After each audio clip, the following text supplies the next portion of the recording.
హాగరు, ఇష్మాయేల్. ఎవరు వీళ్ళు అనంటే అబ్రహాము గారి భార్య శారా. శారా గారి యొక్క దాసి, పనిగత్తె లేదు పనామె, ఆమె హాగర్.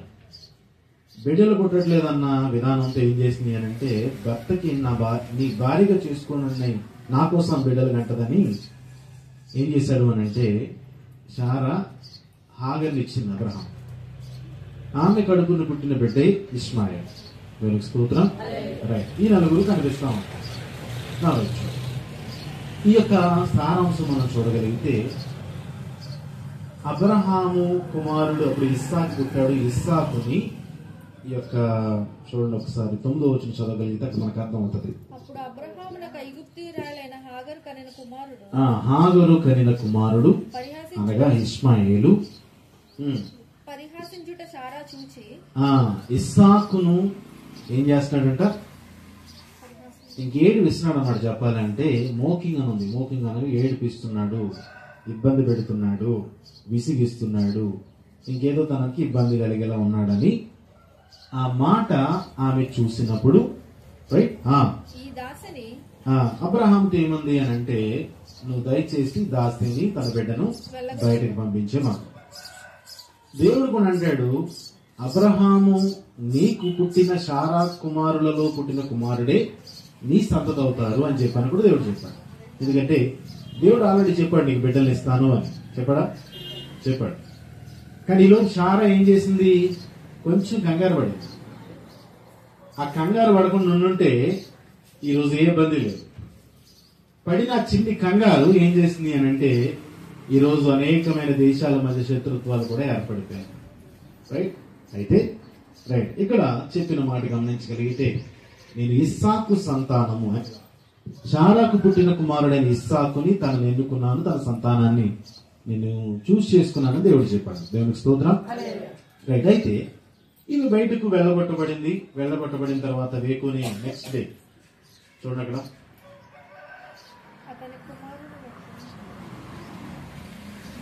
15వ వచనం చదవండి. 14 చదవండి. పొద్దున్నే అబ్రహాము లేచాడు. అబ్రహాము లేచి ఆహారమును నీళ్ల తిత్తెను తీసుకుని ఆ పిల్లవానితో కూడా హాగరునకు ఇచ్చి ఆమెను పంపివేశాను. ఆమె వెళ్ళి బీర్షెబా అరణ్యములో ఇటు అటు తిరుగుచుండెను. అక్కడికి వెళ్ళిన తర్వాత ఆ అరణ్యంలో వాళ్ళకి ఇవ్వబడిన ఆహారము, రెండవది వారికి ఇవ్వబడిన నీళ్లు అయిపోయినాయి. దేవునికి స్తోత్రం. ఇప్పుడు తినడానికి ఏం లేదు, అది అరణ్యం అని చెప్పబడుతుంది. రైట్, అక్కడ ఏం లేవు అని అంటే, తాగడానికి నీళ్లు లేవు, తినడానికి ఆహారం లేదు. ఇప్పుడు ఒకవేళ అదే పరిస్థితిలో నేను ఉంటే ఏం చేస్తాం? అరణ్యంలో ఉన్నాం, తినడానికి ఏం లేవు, ఆహారం, తాగడానికి నీళ్లు లేవు. రైట్, ఒకవేళ ఏదన్నా తిందామంటే పళ్ళు కూడా లేవు, ఏం లేదు. రైట్, ఇప్పుడు ఏం చేయాలి? తీరా కూడా మనతో ఎవరున్నారు అంటే చంటి బిడ్డ ఉన్నాడు, ఏం చేయాలి? ఏం చేస్తాం? తీరా ఏమేం చేసింది అని అంటే 16వ వచనం చెప్పబడుతుంది, ఆమె ఆ పిల్లవాణిని నీ చావు, ఆ బిడ్డ చావు నేను చూడలేను అని అలాగున దూరంగా పెట్టేసి ఆ ఎదురుగా కూర్చుని తల్లి ఏడుస్తా ఉంది. ఏం చేస్తుంది? ఏడుస్తా ఉంది.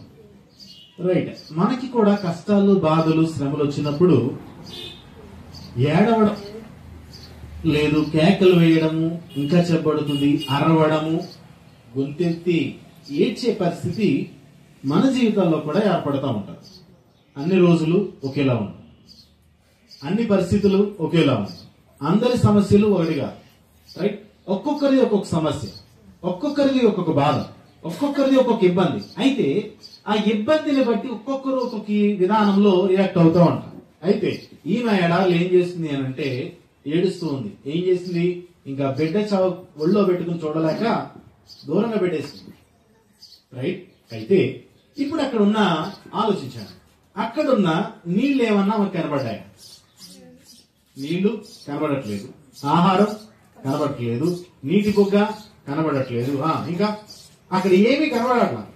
ఈమెం చేస్తుంది? నిజం చెప్పాలి అంటే ఇవి వెతకడం లేదు, వెతికిన ప్రయత్నంలో దొరకలేదు, రైట్. కానీ ఏం కనబడలేదు అని అంటే నీరు కనబడలేదు, రైట్. కింద వచ్చి చదువుకుందాం.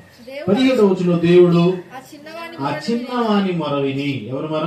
చిన్నవాని మొర విని, అప్పుడు దేవుని దూత ఆకాశము నుండి హాగరును పిలిచి హాగరు నీకేమి వచ్చినది, భయపడకు, ఆ చిన్నవాడున్న చోట దేవుడు వాని స్వరము విని ఉన్నాడు. ఆ చిన్నవాడున్న చోట వాని యొక్క కేక లేదు, బాధ, వాని యొక్క ఏడుపు, వాని మొర ఎవరు విన్నారు? దేవుడు విన్నాడు. దేవుడికి స్తోత్రం. ఎవరు మొర? చిన్నవాని మొర. చిన్నవాని మొర అంటే ఇంచుమించు అతని వయసు ఎంతో తెలుసా? అప్పటికే 13 సంవత్సరాలు. అప్పటికే 13 సంవత్సరాలు. ఇక యవనస్తుడు అనమాట. తీరా ఆ బిడ్డ పరిస్థితి కూడా ఏమైంది అంటే, తల్లి పరిస్థితి ఇటు బిడ్డ పరిస్థితి చూస్తే, ఈ తల్లికి ఇంకెప్పుడు కూడా బిడ్డే కదా, 50 సంవత్సరాలైనా 100 సంవత్సరాలైనా అంతేనా, ఎప్పటికైనా బిడ్డే. కానీ ఆ యొక్క బిడ్డను చూసి ఆ పరిస్థితులు ఏడవడం మొదలు పెట్టింది. కానీ ఆ బిడ్డ మొరపెట్టాడట దేవుడికి. కారణం, అబ్రహాము ప్రార్థించేవాడిగా ఉన్నాడు. దేవునికి స్తోత్రం. ఈ బిడ్డ మొరపెట్టాడేమో, ఆ మొరకి దేవుడు విన్నాడు, జవాబు ఇచ్చాడు. దేవునికి స్తోత్రం. చూడండి ఒకసారి. నీవు లేచి ఆ చిన్నవాణ్ణి లేవనెత్తి నీ చేత పట్టుకో, వానిని గొప్ప జనముగా చేసేదని. ఎందుకనంటే అబ్రహాము ఆ బిడ్డ గురించి నన్ను బ్రతిమలాడుకున్నాడు గనుక ఆ బిడ్డను కూడా నేను ఏం చేస్తాను? గొప్ప జనంగా చేస్తాను అన్నాడు. ఓకే. ఆమెతో చెప్పాను. మరియు దేవుడు ఆమె కన్నులు తెరిచినందున ఏంటండి ఏం చేసినాడు దేవుడు? ఆమె కన్నులు తెరిచినప్పుడు ఆమె నీళ్ల ఓట చూచి వెళ్లి ఆ తిత్తిని నీళ్లతో నింపి చిన్నవానికి త్రాగనిచ్చాను. దేవునికి స్తోత్రం. ఏం చేశాడు? ఇప్పుడు దాకా ఏం కనపడలేదు. నీళ్లు కనపడలా, రైట్. ఇప్పుడు దాకా నీళ్లు కనపడలా. కానీ దేవుడు ఏం చేశాడంట? ఆమె కన్నులు తెరిచాను. ఏం చేశాడు దేవుడు? ఆమె కన్నులు తెరిచాడు. అంటే కన్నులు తెరవబడకపోతే నీళ్లు కనపడవు. దేవునికి స్తోత్రం. కళ్ళు తెరవబడకపోతే ఎదురుగున్న ఏమీ తెలియబడవు. మామూలు కళ్ళు కనపడుతున్నాయి. బిడ్డని చూస్తుంది, అరణ్యాన్ని చూస్తుంది, చుట్టుపక్కల ప్రాంతాన్ని చూస్తుంది, ఇంకా అన్ని చూస్తుంది. కానీ ఆమె కళ్ళు ఆత్మీయంగా తెరవబడలేదు, అనగా దేవుడి దృష్టిలో చూసేటట్టుగా తెరవబడలేదు. దేవునికి స్తోత్రం. అందుకే దేవుడు ఏం చేశాడు అనంటే ఆమె కన్నులు తెరిచెను. ఏం తెరిచాడు దేవుడు? కన్నులు తెరిచి.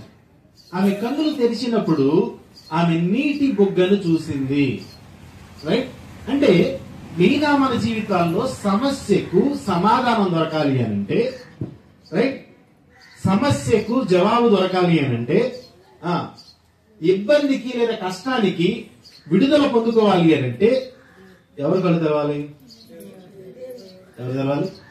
దేవుడు కళ్ళు తెరవాలి. దేవుడు కళ్ళు తెరిస్తే నీటి బొగ్గ ఎక్కడుందో తెలుస్తుంది. దేవుడు కళ్ళు తెరిస్తే ఎక్కడ ఆన్సర్ దొరుకుతుందో దేవుడు చూపిస్తాడు. నీటి బొగ్గ కనుక మనము వెతుకుతూ ఉంటే మామూలుగా దొరకకపోవచ్చు. కానీ దేవుడు కనుక కళ్ళు తెరిచాడా, నీకు ఏది అవసరమైనదో అది దొరుకుతుంది. దేవునికి స్తోత్రం. రైట్. ఇప్పుడు కూడా మనం వెతుకుతా ఉంటాం, ప్రయత్నం చేస్తూ ఉంటాం, చాలా చాలా ప్రయాస పడుతూ ఉంటాం. కానీ సమాధానాలు దొరకవు. కానీ ఏ సమాధానము పొందుకోక మళ్ళా వెతుకుతూ ఉంటాం. కానీ ఇప్పుడు ఏం దొరకాలి అంటే సమాధానం దొరకాలి, లేదా ఆకలి కలిగి ఉన్నవాడికి అన్నం దొరకాలి, దాహమయ్యే వాడికి నీరు దొరకాలి, రైట్. బలహీనతలో ఉన్న వాడికి ఆరోగ్యం దొరకాలి, రైట్. అప్పుల్లో ఉన్న వాడికి దానం దొరకాలి. ఎక్కడ దొరుకుతుంది? ఎలా దొరుకుతుంది అంటే దేవుడు మన కనులు తెరవాలి. అప్పుడు ఏది ఎక్కడుందో మనకి సరిగా కనబడుతుంది. దేవునికి స్తోత్రం. అంటే ఇప్పుడు ఏం తెరవబడాలి? మనకి ఏం తెరవబడాలి? ఏదో మామూలు కన్నులు కాదు. అరే కళ్ళు నెత్తికెక్కేసినీరా. నిన్న ఒక హౌస్ ఓపెనింగ్ వెళ్ళాము. అక్కడికి వెళితే ఒక ఆమె చెప్తుంది, తల్లికి కొడుక్కి కళ్ళు నెత్తికెక్కేసినాయండి. ఎప్పుడు దేవుడు ఇది చేస్తాడో తెలియదు. చాలా ఇదిగా ఉన్నారు. మనుషులంటే లెక్కలేదు చాలా. ఎందుకంటే వెనకాల డబ్బు ఉంది, వెనకాల స్థితిగతులు ఉన్నాయి కనుక కళ్ళు చాలా నెత్తికెక్కున్నాయి. అర్థం కావట్లేదు మనుషులంటే అని చెప్పి నన్ను బాధపడుతున్నారు. కాని చెప్తుంటే ఇదేంట్రా ఇంత అనిపించింది. ఎందుకంటే కూడా ఉండేవాళ్ళు తెలుస్తుంది కదా అని అనుకున్నాను. ఓహో, నిజంగా కళ్ళు కనబడట్లేదు అనమాట. అంటే చూస్తూ ఉన్న గుడ్డివాళ్ళు. అందుకే వాక్యం ఉంది కదా, జీవించుచున్నామన్న పేరుంది కానీ ఎక్కడున్నాం? మృతుల్లో. ఎందుకంటే చలనం లేదు, కానీ పనులు చేసుకుంటున్నాం, తింటున్నాం, భోజనం అన్నీ ఉన్నాయి, కానీ ఆత్మీయతలో చలనం లేదు. ఇక్కడ కూడా అదే అంటే చూడ్డానికి కన్నులు ఉన్నాయి కానీ ఆత్మీయ నేత్రాలు ఆమెకు తెరవబడలేదు. హాగరు యొక్క కన్నులను దేవుడు తెరిచినప్పుడు నీటి బొగ్గు ఎక్కడుందో కనిపించింది. దేవునికి స్తోత్రం. తెరవబడకపోతే ఏమవుదును? హాగరు చచ్చిపోదును, ఇష్మాయిల్ కూడా చచ్చిపోదు. రైట్? అంటే దేవుడు కన్నులు తెరవకపోతే మన జీవితంలో కూడా ఏం జరుగుతుంది అని అంటే చాలా చాలా నష్టపోతాం. ఆయన కన్నులు తెరవకపోతే మన పరిస్థితి ఏంటి అని అంటే చాలా విషయాల్లో అవి పొందుకోకుండా వెళ్ళిపోతా ఉంటాం. రైట్? అయితే ఇక్కడ దేవుడు చూడండి ఒకసారి 19వ వచనం, ఆమె కన్నులు తెరిచినప్పుడు ఆమె నీటి బుగ్గను చూచెను. రైట్? అంటే ఇప్పుడు మన కన్నులు కూడా తెరవబడితే మనం కూడా ఏం చూడగలం? అరణ్యంలో నీటి బుగ్గను చూడగలం. దేవునికి స్తోత్రం. ఎక్కడ? అరణ్యం. ఎక్కడ కాదు, ఇక్కడ మనకు బోర్డంత నీళ్లు. ఎలా కావాలంటే అలా వదిలేస్తూ ఉంటాం. మనకి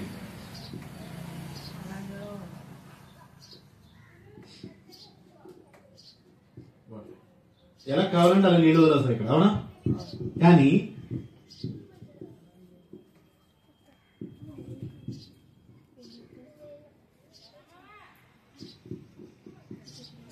అరణ్యంలో నీళ్లు దొరుకుతాయి. చెప్పండి, ఎడారిలో నీళ్లు దొరికితే పొద్దున కారులో వస్తుంటే పిల్లలు అంటున్నారు, అనవసరం నీళ్లు ఉన్నాయి.